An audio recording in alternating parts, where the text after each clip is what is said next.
Sandra Laura Cisneros nació el 20 de diciembre de 1954 en la ciudad de Chicago.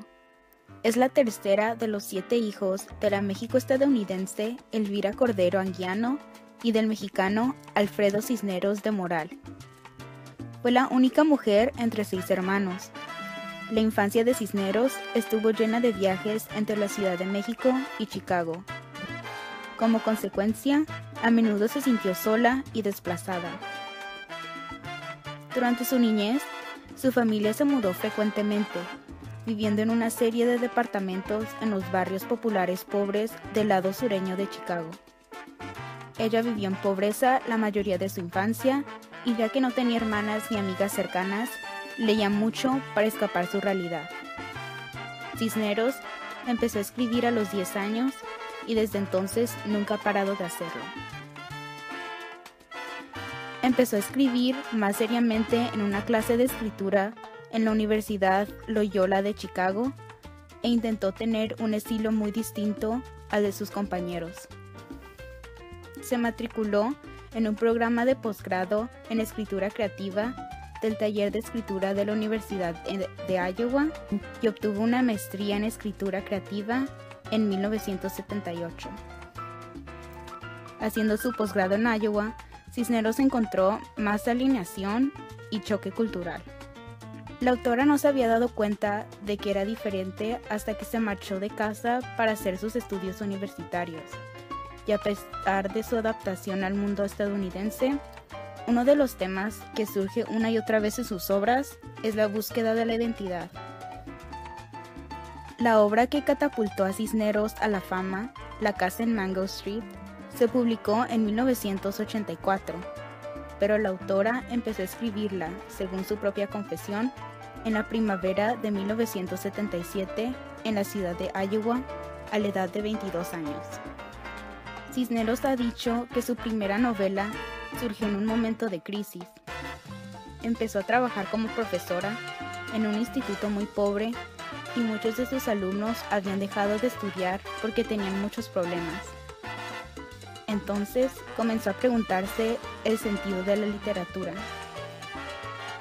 ¿Para qué sirve la poesía en una comunidad tan castigada como la latina? Comenzó a escribir su libro porque no sabía qué hacer. Hoy en día, su obra se lee en institutos como aquel y en numerosas escuelas para motivar a muchos alumnos jóvenes a seguir estudiando. Algunas de sus obras son El arroyo de la Llorona y otros cuentos, publicada en 1991. Mujeres sueltas, publicada en 1994. Caramelo, publicada en el 2002. Y ¿Has visto a María?, publicada en el 2012. Cisneros se ha convertido en una de las escritoras latinas más influyentes de nuestro tiempo y de mayor éxito a nivel mundial. Sus trabajos exploran el feminismo, la religión, la pobreza y la opresión en la sociedad.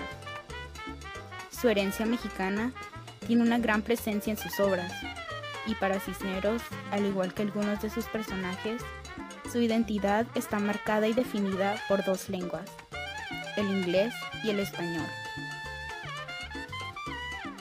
También ha citado como sus mayores influencias literarias a la Biblioteca Pública de Chicago y a su madre, quien se aseguró de que ella y sus hermanos tuvieran tarjetas para la biblioteca hasta antes de que supieran leer. Cisneros incluso tuvo la oportunidad de montarle a su madre un gran altar de muertos en el Museo Smithsonian en Washington, D.C. Para Cisneros, fue muy complicado empezar su carrera profesional. Tuvo que romper con muchas de las esperanzas de sus padres, quienes no podían comprender que su hija se saliese de su casa sin un marido que le diese hijos, y que hiciera algo por lo que no le pagaban: escribir. También tuvo que superar muchos prejuicios raciales y batallar mucho para que su literatura fuese reconocida. Actualmente, Sandra Cisneros tiene 61 años de edad y vive en San Miguel de Allende, una ciudad en México Central.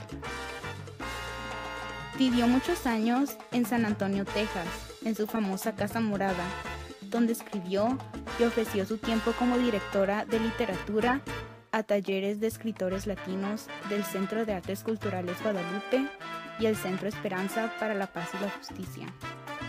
Su único y más grande amor sigue siendo la literatura y la escritura.